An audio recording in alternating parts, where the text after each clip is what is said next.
Welcome to the Recovery.com podcast. I'm Dr. Mala, and today I'm joined by my fellow host, Amanda Uphoff. Hi, Amanda. Hello, hello. And today we're thrilled to welcome Patrick Chapin. Welcome, Patrick. Thank you for having me. Let's just start by talking about the journey. Can you walk us through your earliest memories and how you even got into this industry and what brought you here? Yeah, absolutely. Well, one day I woke up in Florida in a treatment center.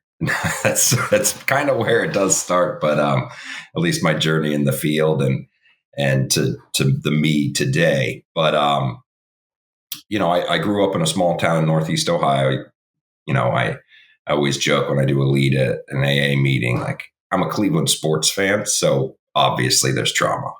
But I always get a good laugh out of the old timers with that one. But I grew up. I had a supportive parents. They did stay together. Very small town. Everybody sort of knew our family. And through childhood, I was sort of the my nickname my sister gave me was, my brother gave me the nickname Pappy, and I was always Happy Pappy. I was a very exuberant young man up until about 8, 9, 10, and it's some certain things within my family started to a degree that it started to affect me, and that was a little less so. So fast forwarding in terms of how my disease started and how my addiction really took off. I had my first drink at 13. A lot of people talk about how, you could, at least in hindsight, if not at the moment, where you could be like, yeah, that was definitely a different kind of drinking. That was definitely a different kind of use, because the first time I ever drank was at a buddy's house and everybody passed out or went to sleep. We were staying over there because we were going to a church camp the next day. And we got the alcohol off the top of his fridge, and everybody, had their drinks and mixed drinks and whatnot, but I was there finishing them off. Right. And that's the first time I ever really drank. And I had this moment of, and it's slightly hypothetical in terms of how I remember it now, but I must have internally been like, wow, this works. And I kind of wish I would have said it out loud and have somebody ask me, works for what? Because at the end of the day, that's really what we had to drive at. Everybody does who's trying to enter treatment. I have spoken to hundreds, if not thousands of people seeking help through my career. And that's really what drives it all is what is this working for? And why does it work so well for us? For me, it started with alcohol, got really into, through high school, there was a lot of marijuana use, psychedelic use, and uppers. But alcohol was always a piece of that too. I wouldn't have said that was my drug of choice at the time. I wouldn't have said it's my favorite. It wasn't. I remember always saying I hated beer and da-da-da. But that being said, the tolerance was building, on the uppers and all that. Like the tolerance just kept building through high school. I was able to get away with a lot, being a small town, maybe because of my family, maybe because of the time it took, the time it took place in, the early 2000s, where I grew up was a slightly more backward, certainly about the attitudes of addiction and mental health. Not my family, but the town itself, where, it was sort of overlooked.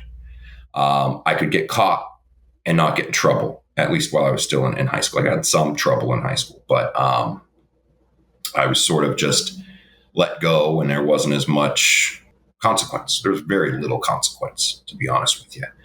So I was like, oh, this is fine. I can get away with whatever, I want. So I would bring stuff into the high school, and it was sort of a known, unknown thing that just everybody overlooked, or it kind of made me cool and edgy, et cetera, et cetera.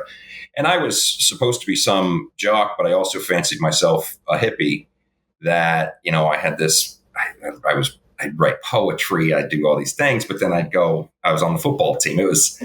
I always say I was 1,000 different things to a million different people. I just fit the bill for whatever each person needed. And that was all so that I could get some more fulfillment from them and their reaction to me. And, whether it was an intellectual or being in drama that hit, at different times, or on the football field, like I could be those different things. And it worked for me. They're all my interests today, turns out. So it wasn't, I used to be very hard on myself, early recovery about that, where, how disingenuous you must have been. Turns out it really wasn't that disingenuous. It was just misguided into my intention, which is the biggest piece that I have found is intention is such a big piece of recovery. And why are we doing this? You have better success when you have good intentions, but just the initial intention to get sober is huge, right? Which I never really had at first. I'll get into that. But then the intentions of why are you doing things? Because we're told, as we write our 4-step or what have you, however you're getting sober, talking to your therapist, we're saying, oh, that hurt people. Well, that wasn't my intention. Well, you still did. And yes, we need to make amends for some of those things. But, true intention is a massive piece to this. And it's a huge relief to that big ball of guilt and shame that most of us carry around. So as I pieced it apart, I was like, okay, well, these were these were really bad intentions. This was just straight up manipulative for my own purposes, while others were, I was trying to express something or something was going on with me. So fast forward, I got through high school. I was the guy who I got good enough grades to graduate to some degree. I don't think they wanted me around much longer anyway, but, I'd get A's on the tests, but I refused to do any homework because why am I doing homework, teacher? What was that? Like, I get A's. I know the material. Leave me alone. I was that guy. I would very consistently be arguing with teachers and what have you and debating, Now I realized they just had a curriculum to teach, but, I needed to make it into this great debate. Watching documentaries and regurgitating it back at school and what have you. So I fancied myself the smartest guy in the room, no matter who was in the room. And experience was not something that mattered to me, which I have learned as I've gotten more experience, that experience does have a huge part of this, especially in terms of sort of just lessening the approach and not being on the attack, seemingly having to be right. And that's sort of how I lived my life. It was a cosmic scoreboard. Somebody was keeping score. And at the end of my life, I was going to get a stat sheet, like a baseball box score that said, this is how many times you won interactions with human beings. Like I needed to win each interaction as opposed to, and I loved philosophy and I was reading a lot of things, but I wanted to, but I wanted to win. So I would always be in seemingly a confrontational attitude. That being said, that's just sort of how I was. And that's all just a bunch of dis-ease and trying to make myself feel better. All the while I'm drinking, I'm using, and it was just this misguided approach to life because I really didn't know what to do or why I felt the way I felt. But basically, it was just to avoid or having a good reason to feel like crap, for lack of a better word. I didn't understand why I felt the way I felt, which was alone.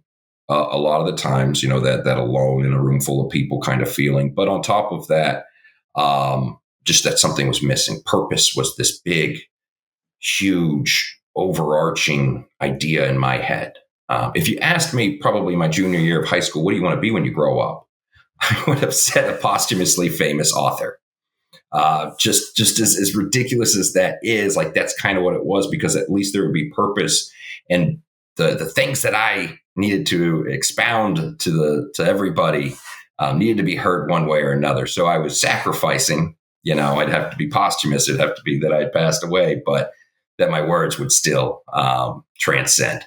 Yes, that's how highly I kind of thought of myself in that way. But it led to this the theme being this potential and this unrealized potential, and how lofty, I thought I could be. And it came from, there's sort of a switch in our family where I was the baby.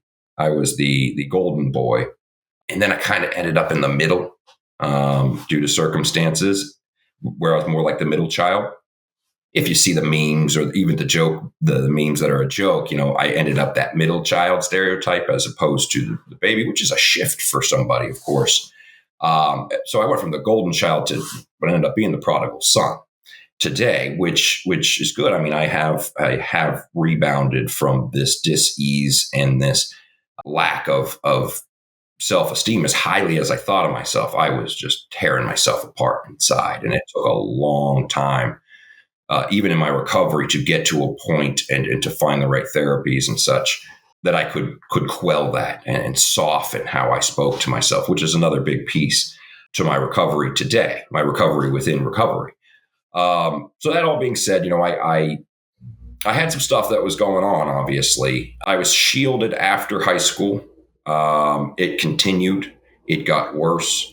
I did well enough. I went to school, ended up at the end living back in my parents' basement, 24 years old, very little prospects, full-blown alcoholic. At one point, I did stop using drugs, switched just to alcohol, which was, alcohol brought me to my knees faster, which I'm grateful for, than any drug thought to. Maybe it's the nature of the drugs, who knows? But the alcohol was truly my drug of choice. And it wasn't my brain or it wasn't my preference. It was like my body was just like, yes, alcohol.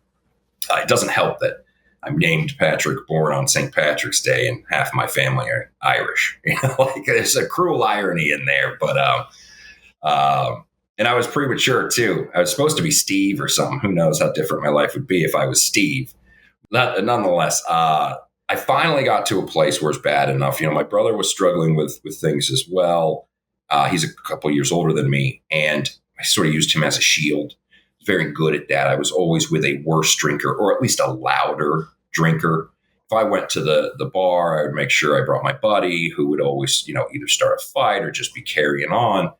But if you went around and breathalyzed all of us, I was definitely the one who was drinking since 7 a.m. that day, and that's what it got to. I was drinking, at the end, it was 2 to 3 fifths of vodka a day. It's the gross, bottom shelf, gross stuff, piles of bottles in my parents' basement. I feel so bad, when I think about that still. It's not nearly as pervasive internally in how it makes my body feel, but it's still like, ugh, it's just gross, just real gross. But eventually one day, in Northeast Ohio, at that time of year, I didn't know what day it was, what time of day it was half the time. I was the type that would hallucinate when he withdrew. It was bad. By the time I started kind of, inching towards treatment, unbeknownst to me, I woke up and went upstairs. I took a couple shots, went upstairs to smoke my cigarette, took a couple shots outside. I had bottles kind of hidden all around, and, got myself to stop shaking and like my normal wake up routine. And I went inside and I said, good morning to my mom. And I remember this vividly, and I could barely remember anything for probably a good, my early 20s, a span of my early 20s. I have these snapshots. And I said, good morning to my mom. She's like, it's 7 p.m, dude. And just what came out of my mouth was not planned. It was not something I had thought about, but I just went, I need help. And I walked away because I better hurry to the liquor store because it's going to close. Like, oh, apparently I'd been passed out for 18 hours, which wasn't the first time, but it sort of illustrated to my mom, and those words came out of my mouth and she acted. So basically 4 days later, I don't know how she got me through first the Pittsburgh and then the Atlanta airport, but she made a call. I did a pre-assessment at one point. I don't remember that.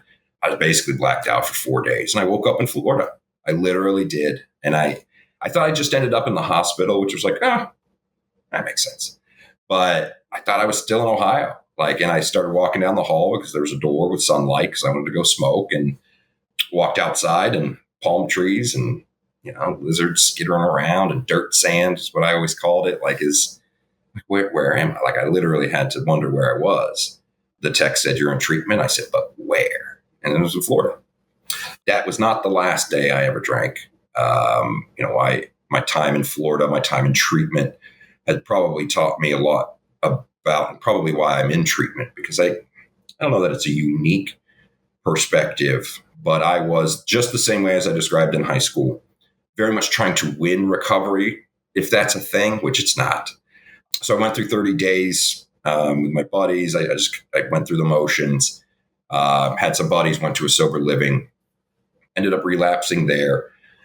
I drank 2 pints. I went to the liquor store. I got 2 pints. I hid them in my room. I drank both. Nobody could tell.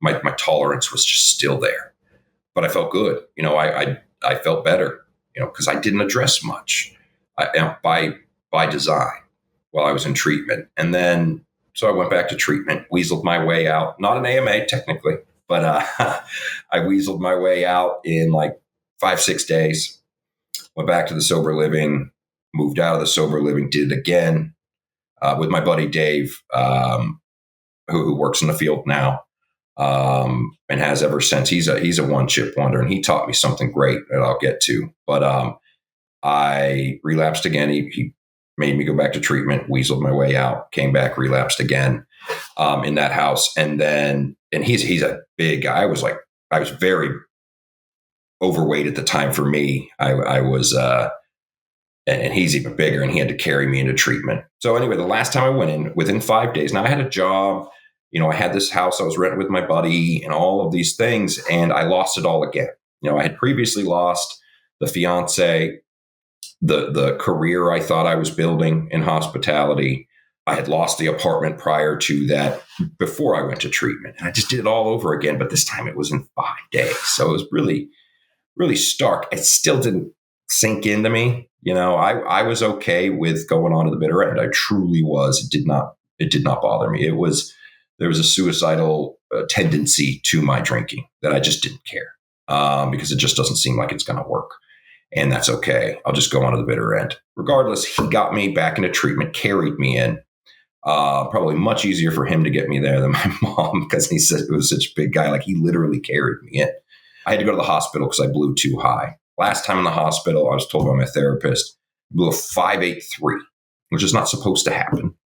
But that's what they told me. That was my BAC. And like, hard to believe, I don't remember them telling me that, but that's what my therapist said from my notes. They ended up calling my mom, the hospital did, saying, "Hey, he's been passed out for a while here. We think he might go into a coma," these kinds of things. And then I woke up and was just like, "Hey, I'm going to go smoke a cigarette. Like, let's go." They're like, "No." And so I went back to treatment, and I was doing the same thing. I was running groups because they didn't say, they didn't have an alternative.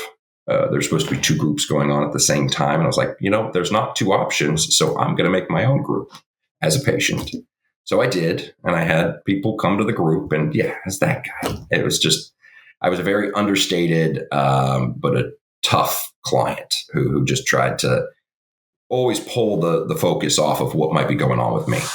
So anyway, I had the same therapist every time.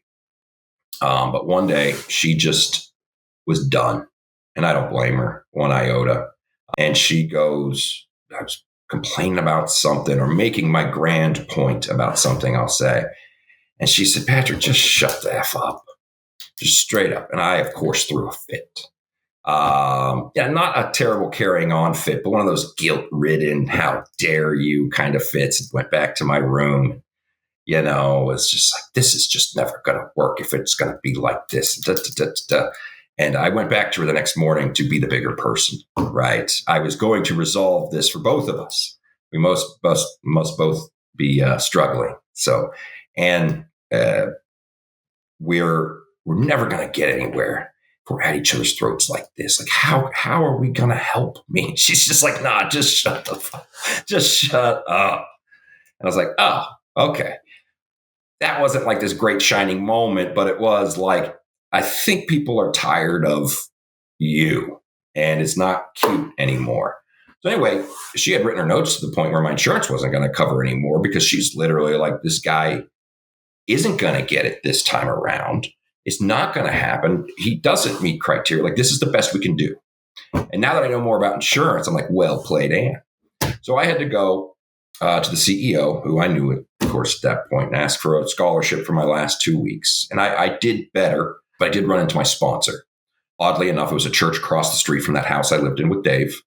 Never knew it was there, but my home group was the perfect home group for me. You could not share. It was called Big Book Step Study. It's the Hyannis format. You could not share until you made your first amends, which is step 9. And you could read. You could you would say, "Hi, I'm Patrick. I'm an alcoholic. I'm reading or I'm writing." Writing meant you're on your 4th step, and it was very quick into action sort of approach that just gets you into your 4th step quickly. And my sponsor kind of read the room with me and realized this guy can't just write down those who he thinks he resents. He's got to write down every person he's ever met, because that's what his sponsor made him do. After proving that, because that whole I'm bigger than this, I'm tougher, I'm tougher than this, oh, that doesn't bother me anymore. Oh, it does. And it really did. And so I had to write down every person I ever met, thank goodness for Facebook and such, but tried to picture myself in elementary school, all the grades, all the way through, seeing the people around me. And it turns out I resent 70 to 80% of every human being I ever met. Go figure. And some of it, you're supposed to answer the questions as to, how, what's the resentment? How does it affect me? And then where was I selfish, dishonest, self-seeking, and afraid? Some of them I really didn't have a good reason, but just when I thought about that person, there was just this welling of antipathy. I later found out that was jealousy. That was envy. It was just screw that guy. I didn't have a specific reason, just whatever it was. So my 4th step, being thorough to that degree, really helped me piece the patterns of how I react, the patterns of my personality, and the patterns of how I choose to manipulate. But also, it tells me that something affected me that is somewhat similar. It just gave me this timeline of how I'm affected and by what. And where I'm like, well, this happened when I was 5, 7, 12, 16, and 17. And there's somewhat similar emotion to it as to what's happening to me today at 24 or 38, 37 or what have you. Like, I'm now in a place of course it bothers you right now. Here's why. And so I did get a ton of self-knowledge, which isn't all you need to get sober, but it's helpful, because I used to beat myself up over, why do I have to feel this way? I would get more angry at the fact that I got angry than at the thing that made me angry in early recovery. I should be better than this was a lot of that talking, but with considerably harsher words. And it really helped me with that. Now, it didn't help so much with trauma. I was a big book thumper. It taught me, I credit AA in the rooms and the men and women in the rooms to saving me. I had a psychic change due to the steps. It's written in the steps. Again, not the most inspirational thing, but it was a moment of realization where I'm writing my 4th step. And I put down Andre, my sponsor. I put down Gilberto, who was a big influence. He went to Big Book Step Study. Some of the halfway house managers that I had. I literally wrote Jimmy Johnson and Jane. And I literally wrote, I resent them because they were right and I was wrong about the 12 steps helping. So there was still this piece of me that was like, I don't want to be wrong, but this is working. And it's documented in that 5-subject notebook to that moment, so to speak, or at least in that time frame. So I credit the 12 steps in large part to get me sober. But I mentioned Jimmy and Jane Johnson. There was a huge spiritual piece. I consider myself, I went into recovery as agnostic at best. I still would consider myself agnostic, but it's tough at times, very analytical, which made some of the 12 steps difficult. I had Jimmy and Jane Johnson, who were a married couple who were at the treatment center and just took a liking to me. They saw something I certainly didn't in terms of my spirituality. Jimmy has since passed, but they both had a huge impact on me, as well as my therapist there and a guy named Jack Kelly, in terms of building. Jack Kelly, who he wrote a book, but they had this huge impact on me in terms of spirituality, in terms of that cosmic scoreboard, and maybe scoring it a little different, in terms of understanding the ability to keep an eye out for opportunity for growth, and not professionally, spiritually, and within me. And I did, and that really, really helped. They also saved me. So those two pieces combined helped me stay sober. Now, I've had a lot of iterations of recovery, though. I mean, I had the big book thumping phase, or not that it ever went away. I still use it to talk to people today. But I had my first 2-3 years was the big book thumping, do it exactly this way, you must do it this way, kind of thing. And then, within that time span and a little bit further past was the more spiritual approach. This is when going through very difficult times in South Florida in the substance use disorder and mental health field, was a very difficult time in South Florida. Many, myself included, considered a black eye on our field during that time, 2012 through 2016. I got sober in 2013. My official date is February 9th. I don't know what my actual date is. It was up on a whiteboard in a sober living that I was living in, and it kind of got wiped away. So it was either 2/11, 2/9, or 2/4. So I picked the middle one, and we just wrote 9, and that's my sober date now. It's been 11 years, and all these different phases that I've had within my recovery. I guess I'm in the domestic phase now, but prior to that, it was more of a professional phase. Prior to that, a spiritual. Prior to that, very much big book, AA. I guess that within that professional phase is when I really started working on trauma, though, because there was still disease. I worked in South Florida, like I said. I got out of treatment. I had some success staying sober. I was working at the women's clothing store, Anthropology, and got offered to run the sober living, so I took that route. It was like I kept saying, it was a tough time, and trying to stay out. Not trying, I would always stay out, but I worked for some. As my career grew outside of sober livings, I worked for some bad places, and I took the stand. Right, I took the great stand of, as I was in operations and training to be a therapist, actually, which just wasn't for me. But I took the stand. It's either them or me, the bad guys, or me. And they were like, the bad guys, because they make us like, you can go. So, I did some advocacy, at least on my own behalf and on the behalf of the patients, and it never mattered. Very discouraged.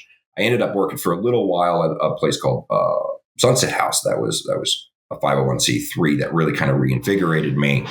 And then at one point, I decided to take a cross-country road trip, solo, sober, cross-country road trip, which really opened my eyes to what recovery has to offer, what's really out there. I'd never been west of the Mississippi. I'd never traveled much at all in my life. I think I went to Jersey once and the Niagara Falls when I was a kid, which I almost fell off of. According to my mom, she had to grab me by my hood, and I was hanging. I don't know. I don't remember it. But I didn't travel much, needless to say. And this was it.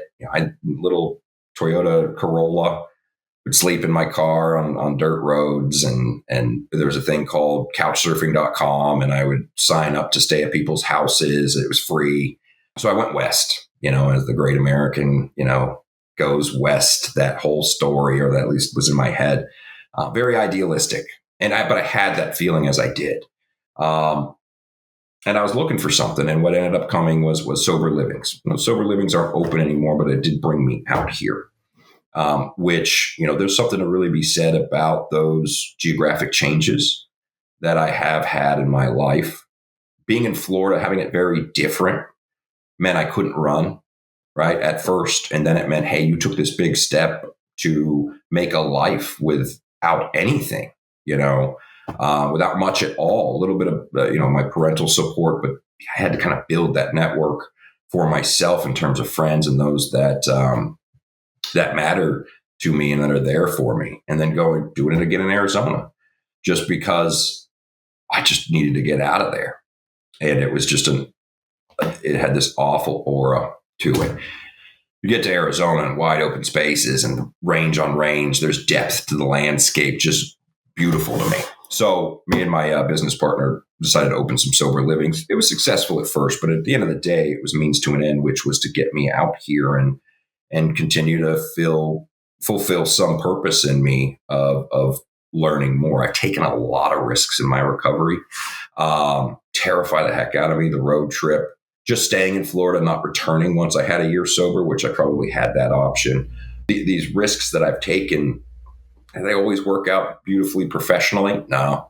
But from a personal growth standpoint, absolutely fantastic. I feel like I have a deeper perspective of what it is to struggle. And I've struggled in recovery. I mean, those phases that I mentioned, they could also be phases of negative terminology, right? You had post-acute withdrawal phase, and then you have then you had extreme depression phase, and you have crippling anxiety phase. That has happened to me. It didn't just disappear. And the second half of my recovery has been more focused on that mental health, not just my own, but allowing people to understand this is all coming from a mental health standpoint, much of which is coming from a trauma standpoint. And trauma does not have to be a big, glaring, awful experience. Yes, that's trauma. But there's so many different forms, especially from a child and a brain development standpoint. You could watch a particular movie in a particular mood, and then something happens to you, and that moment's going to seem considerably worse than if it happened to you without that movie or without that mood. I like to think, just depends on where I was at. Like, one instance that made my 4-step is I pitched a really good game. I was a very promising pitcher as a kid, and my dad was always my coach, great coach, very fair. He wasn't that tough, mean, awful coach to his son that we may all know. He was very, very cool to me. But I pitched a really good game. I think it was a one-hitter. I remember we always had to wait around as he talked to the other parents and all of that. And we got in the car, and the other parents were telling me how great I did and da-da-da. And we got in the car, and before he has a chance to say anything, I say to him, how about that one hitter? Now, he might be in a bad mood. I may have just had a girlfriend broke up with me or something. I'm not in a great place to receive any critical feedback from him. And he says, well, why'd you give up one hit? So you're never going to be good enough, Patrick, and just this cavalcade. I don't remember exactly the feelings I had in the moment, but I do remember that as I was going through my 4-step. So it must have had impact on me. In reality, you bring it up down the line to my dad when I was doing amends and such. And he's like, I don't remember that, but it sounds like what I was trying to teach you is don't fish for compliments. He just didn't communicate very well. And that was the lesson. And that's a great lesson in my eyes. Don't beg for me to say good job. You don't know if I was going to say that or not. Right. And he just didn't communicate it well. I wasn't going to receive it well. And our moods may have dictated why that has stuck in my head for years to that point. And then it just dissipated with just a talk. Right. Where, well, I guess I did do a good job that day. Who cares? But, at the end of the day, it stuck because I was an adolescent. So I was a child trying to navigate this through the prism that has already been kind of hardwired into me of walk on eggshells, be very, very cynical or critical, just make sure that you're safe. And that was maybe from a societal standpoint a lot of times, but also, through some of the things that had happened to me, like it was a lot of hypervigilance of safety, we'll say, and emotional safety as well as physical safety. I started to learn that about myself. And that's why I'm so reactive to certain things. Pair that with the 4-step. This is just a long journey of built up trauma. And I've noticed a difference. A healthy Patrick, a non-adolescent Patrick, a Patrick who's in a good spiritual and mental place, will see what would have been considered, could have been, or become trauma to me in the past has become adversity, which it could be overcome, right? And it just hits so different now. If I'm in a bad mood, not so much, right? And I say bad mood, I mean when I'm in a depressive state, right? When I let it get that far, things are considerably worse. Now I forgive myself for feeling that way, but I do need to take steps to make sure that I don't stay that way. And realizing that trauma happened to me and that I'm not so tough that it doesn't affect me today is silly. It also goes against everything I've learned from therapists that I've worked with, not just personally, but worked with in treatment. It goes against everything that they're taught. It goes against, one of my big, I don't call it passion, but one of my big interests is anthropology and the evolutionary journey of humans, right? And half of our brain is reacting as though, in my opinion, as though like a wild animal's attacking. So anytime I feel any sort of dis-ease, I'm physically activated. It is flight or freeze, and it used to permeate me majorly, and sometimes all at the same time. I loved hearing so much of your story. Also, frequent relapser here in the house. Also, Northeast Ohio in the house. I forget which town. I was Akron. Warren. All right, great in the representing. I would love to hear more about how you first started working in the space. I think you've alluded to it. Was it opening that sober living in? No. It was the sober living. Here's a great Florida path to this field. I had about 4 months sober. It was a new sober living I moved into. It was cheap enough for me to afford. Like I said, I was doing an early recovery job, and I was asked if I wanted to run the sober living. I had about 4 or 5 months sober. So that's how about 4 or 5 months sober, which was, and really working my steps and getting through it and really believing in this thing. And they put me in charge of at the time, 12 bed, which became a 30 some odd bed sober living. That's amazing. And then Patrick, how long between then and you opening your own sober living? I guess I started running that one in 2013. We opened late 2016. So honestly, about 4 years, a little less. And also relapsing in that time and No, I that didn't was solid. it. I went to treatment the first time in 2012, and I did all the relapsing within that. When I got sober this time that I have now was when I started running that sober living and working in the field. So very quickly, basically my recovery is very tied to working in the space, which is it's a tough thing to do. You hear a lot of people say work can't be your 12 step. I agree to a certain extent. You do have to do more. But I mean, when I did the 4 years I was an admissions director, answering all those calls, it felt 12-steppy. It was definitely helping people in their moment of need. It was showing up. I didn't have to spend that much time. There's certain things, and for work to give you fulfillment, what I've never been against that. You do have to do more things and stuff for yourself, which I've lost track of at times in my career. Work-life balance for that is very difficult because they're very, very enmeshed. But yeah, so it was about 4 years to answer your question between starting to run that one, and I probably worked at 3 or 4 different treatment centers in between that too.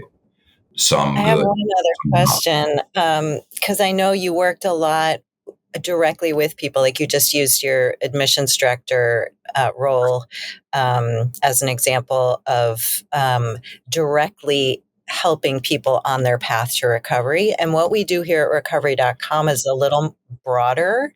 I do believe we're helping people find recovery, but we're not taking those phone calls from people who need you to take a certain insurance or use a certain treatment modality. So I'm wondering, do you sponsor other men? How are you staying connected in the recovery community? Because it sounds like that's a really important part of your recovery. It was. I don't currently have sponsors or sponsees. I am tied to a lot of people, those that still reach out to me when they're struggling, or I'm sort of hey, I really need somebody to be very honest and with me. That's when people call me. It seems, and I am, for better or worse. But now, honestly, I'm more in terms of taking care of me, in terms of my recovery. It is very much focused on therapy and trauma work over the last couple of years.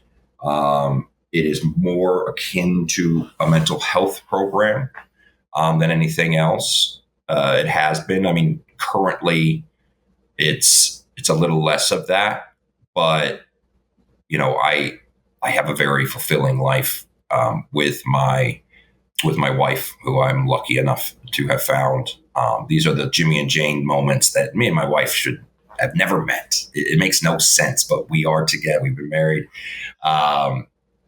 going on. Well, we've been together 7 years. It's crazy. I can't fathom how we ended up together. There was a 6-month period that we were actually in the same place on the globe, and that's not overstating it, on the globe, that we were together. And I was smart enough to realize this is it. This is the moment. I'm going to lose this if I don't. And that's a big Jimmy and Jane, look out for those opportunities kind of things.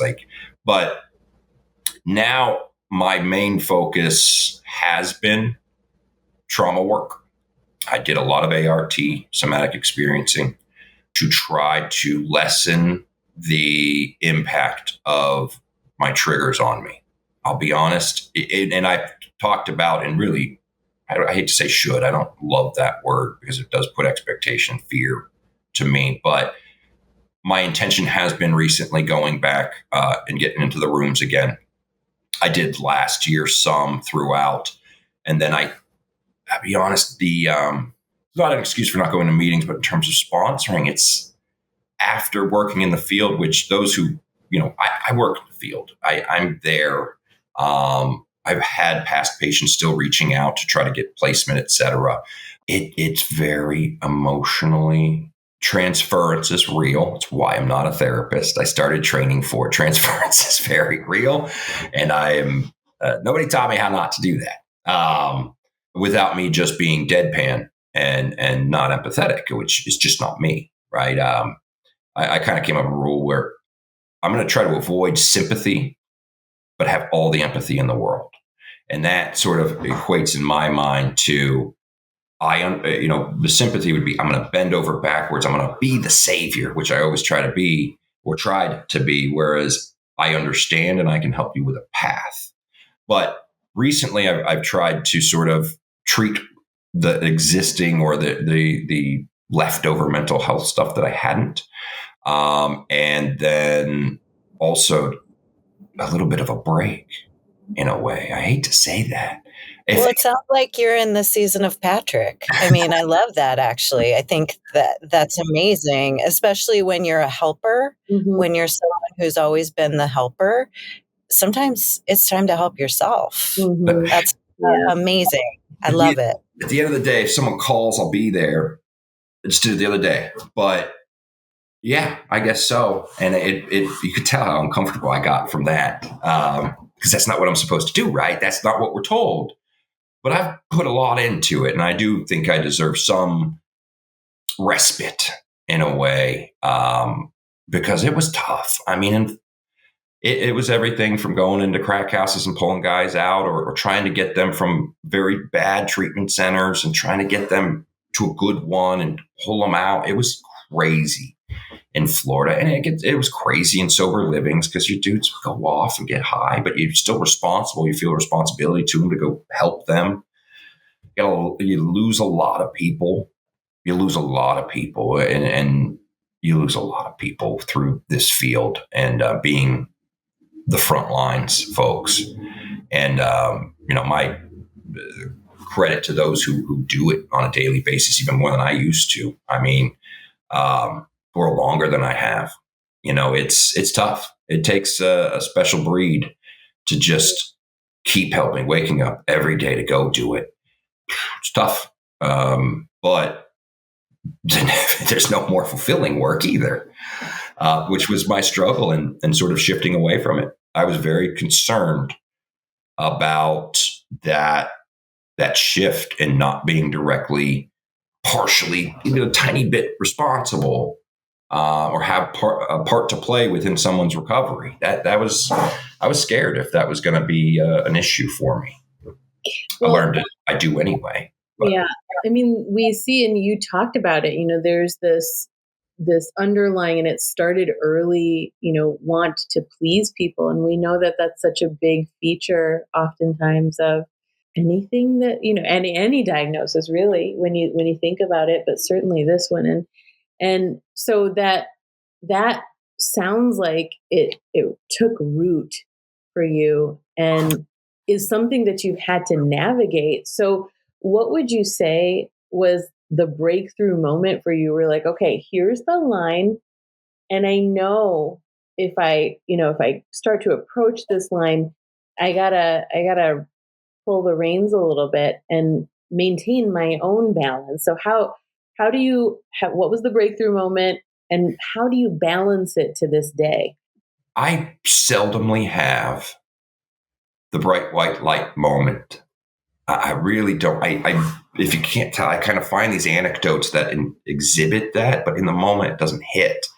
The fact that I moved to Recovery.com and it didn't happen, right? I was in a place that, I wasn't.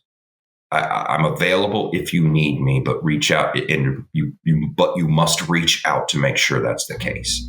So, I mean, whenever I stopped calling to make sure somebody was okay, right? The sober livings, and unfortunately, it's not the most positive way that I've realized that you can't always put yourself completely out there and help everybody and save everybody. And you do have to take care of yourself, because I've watched a lot of people do that and not make it themselves, that didn't stay sober or did lose their time, which is fine. If you lose time, relapses happen. And at the end of the day, again, it comes down to intention, what you had learned.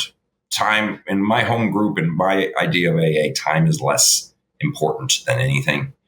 We didn't celebrate years. We really didn't. We didn't do any chips, no celebration of getting a year or two. We just, today's today, let's go. But I've seen a lot of people put themselves out there too much, and then they relapse, or God forbid, don't make it at all, where it's become their entire identity, which I couldn't allow myself to that recovery is my only thing. I have my wife, but I don't have kids. So I really have to make it a point to have interests. I need to make it a point to have interesting conversations. I kind of put myself out there a little bit more. It's funny now, if I have something going on, a big life moment, I always go to Chaco Canyon, which is in New Mexico and Navajo Nation. And it's some of the biggest ruins, Native American ruins in America. They're like 800, 1,000 years old. And they started it's just a very hallowed ground in a way to me. So I'll go there. So I have these different things, I guess, that just have nothing to do with recovery, right? Maybe they're spiritual, maybe they're not. But no, my obsession with the holidays now, not being necessarily a religious person, but Halloween and Christmas and football season. I mean, I'm good. You don't have to worry about me for another 5 months. But then it Yeah. comes down. Yeah.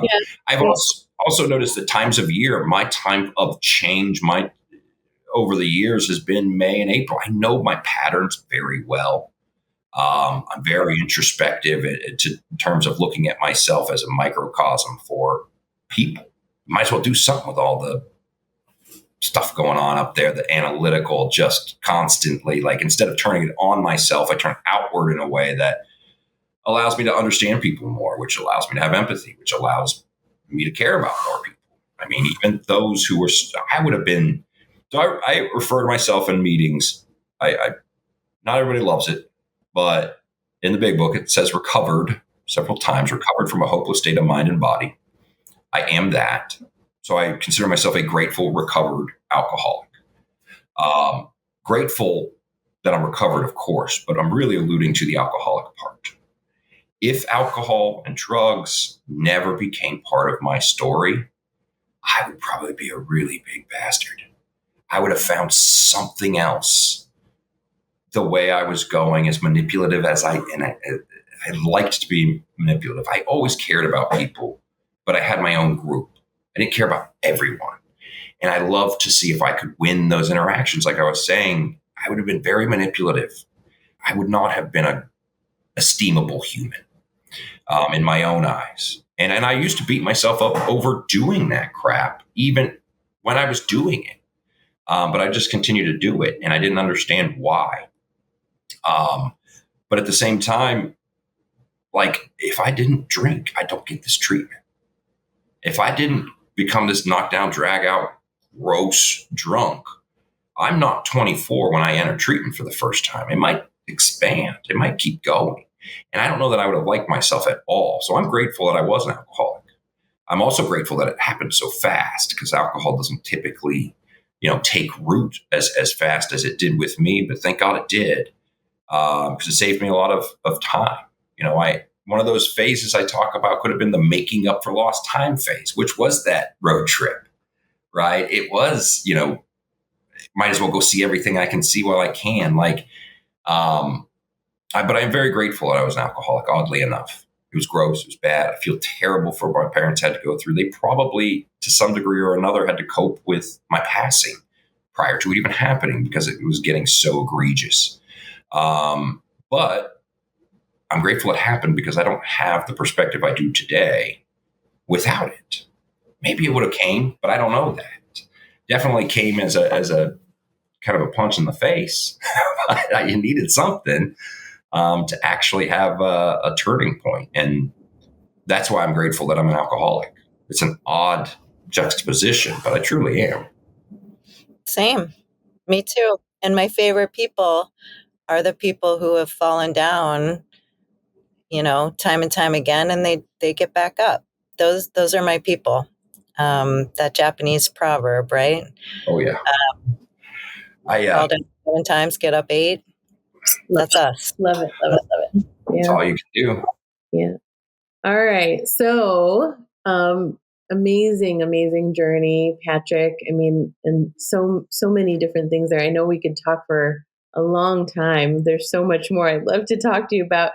But we always land on a last question. And before I do, Amanda, did you have anything else that you wanted to ask? Not ask. I just want to say, I've gotten to know you a little as a coworker and as a human being, and I'm frankly just tickled pink that you're in a season of Patrick. I think it's time, my friend, and reap the rewards of all that you've sown. So glad to know you. That's all. Thank you. All right, Patrick, what does recovery mean to you? It's basically breathing. It means the same thing as breathing or hydrating or eating food. Without it, I don't exist at all. I mean, I'm gone. I'm long gone. It's not an overstatement. That is not hyperbole. I'm a dead person. So, I mean, that's that's a lot. It means fulfillment. It means empathy, and it means Jimmy Johnson. Very simple phrase. Hated it at first, but he would always say it's okay to be okay. accepting, and basically he knew I didn't love AA phrases because but they would call me, was terminally unique. So instead of one day at a time, I tell myself pillow to pillow, right? Don't drink from when your head's off the pillow to when it's on, or when you go back, from morning to night. But he said it's okay to be okay, which is essentially life on life's terms. I try to enjoy the good times. At times I didn't, just because I didn't want my expectations raised. But during the bad times as well, there's something there. Experience has taught me that you can derive lessons and good things come from bad. But just the sheer fact of accepting where I am and just if I'm okay with it, contentment is the goal. I don't expect I'm going to be, giddy every day of my life. That's just not me. Content I am. In an overarching way, I am content with my life, which is not something I could have said to you 12 years ago, or maybe even intermittent times within my recovery. Contentment is what I'm shooting for. I'll go enjoy the good times, but I am content with my life, because if I'm not, well, pretty bad stuff happens, like not breathing. Like that's literally it. But recovery is everything for me and many others. And it doesn't have to be from alcohol. It doesn't have to be from drugs. It is very much a COVID, I think, taught us one thing. When it ended, a lot of people called. And they all started coping with a substance, but it was a mental health thing that they were distracted from because of work.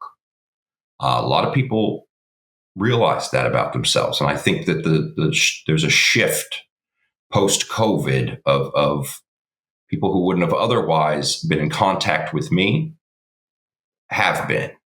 It's a mental health thing. And a lot of people are struggling. We just don't accept it well enough. And like I said at the beginning, the trauma begets mental health. The mental health begets addiction. Addiction is just kind of that final stage. Sometimes people don't get to addiction, and other things happen. So I'm glad I picked alcohol, not gambling or something else. I wouldn't have went to treatment for it. So recovery is to better oneself through the help of others. Feel free to choose one of my 400 definitions, apparently, but to help oneself through the help of others, and be open to that help and getting to a place of being content. Love it. Love it. Thank you so much, Patrick. This has really been a pleasure and an honor. I'm so thankful that you've shared your journey with us. And, I'm mirroring what Amanda said. I'm so glad that you're in the season of Patrick, and I'm so excited to continue to work with you and see all the wonderful things that you do. Thank you very much. It is an honor. Honestly, I was quite touched when I was asked to be on it. So. Thank you. Thank you.